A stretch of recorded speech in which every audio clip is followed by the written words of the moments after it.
Perlu lagi ke nak rahsia?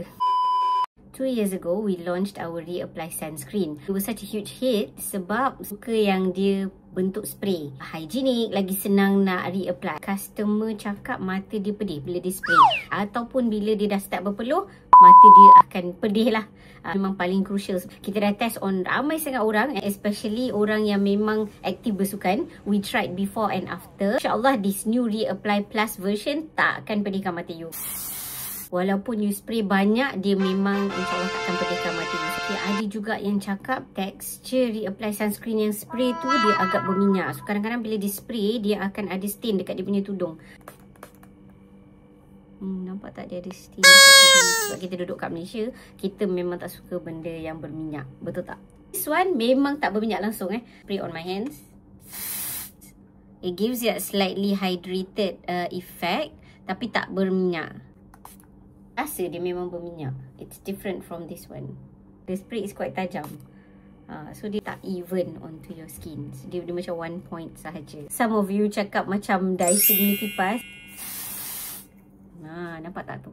Kita dah revise dia and it's so much better than how it was before. Sebab tu nama dia Plus. Okay, the size is bigger so you get more and lagi banyak you boleh guna. Especially untuk orang yang aktif. Sekarang yang pergi main pickle ataupun main tenis, main paddle. Kalau you dah main lepas tu you muka you berpeluh, you rasa nak reapply, you boleh reapply anywhere. Dekat muka you, dekat badan, tangan, kaki and anywhere. Moms yang pergi ambil anak sekolah, tunggu anak you dekat luar, so reapply your sunscreen. Easy, fast. You kerja outdoors, anywhere lah, especially macam engineer ke. Lagi you pakai sunscreen macam biasa and then bila you duduk kat luar, you just reapply your sunscreen. Bawa kids, contohnya macam dia punya hari sports day ke, so senang. Idea of reapply sunscreen ni memang it's convenient on the go. Throughout the day, bila you need to top up your sunscreen, kita dah few hours duduk kat luar, memang kita punya sunscreen akan wear off, especially kalau kita berpeluh. So the idea adalah untuk you reapply your sunscreen on top of your sunscreen yang you dah pakai pagi tadi daripada rumah. Okay, macam mana cara nak pakai sunscreen ni? Tahan nafas you and then you spray at arm's length. Ada dua cara. You just spray on top of your skin macam biasa.